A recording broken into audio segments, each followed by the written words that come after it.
Budget and funding mechanisms. This unit will discuss how waiver services are funded, how budgets are set, and the financial sustainability of the system. Tackling the dollars and cents. This slide explains how funding is allocated, why deficits or surpluses occur, and how legislative actions can impact the system's financial health. Funding structure, state and federal. The iBudget waiver is funded through a combination of state and federal funds. The Federal Medical Assistance Percentage, FMAP, determines the amount contributed by the federal government. This slide explains how funds are used to cover waiver services, including provider reimbursements, administrative costs, and oversight efforts. Some things to think about is how Florida will continue to meet the needs of Floridians with disabilities if federal funding cuts happen with the new administration's budget cuts. Allocation and budget process for APD. This slide details how APD manages its budget within the appropriations set by the legislature, ensuring funds are distributed efficiently throughout the year. Challenges of a fixed budget.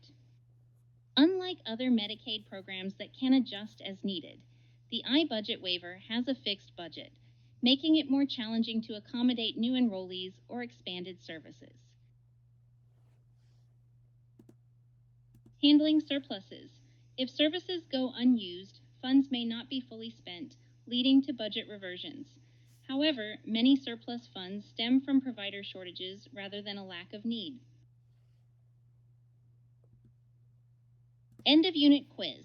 What is the primary reason funds are reverted because of a surplus? This reinforces the discussion on provider shortages and funding gaps.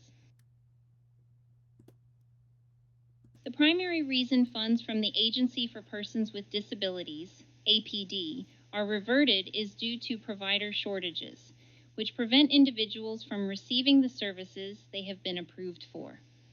This issue arises from several key factors, including low reimbursement rates that make it difficult to attract and retain providers, administrative burdens that slow down service access, and workforce shortages that limit the availability of essential support professionals.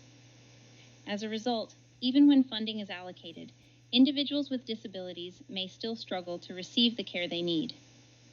Addressing these barriers through increased reimbursement rates, streamlined administrative processes, and workforce incentives could help ensure that allocated funds are fully utilized as intended.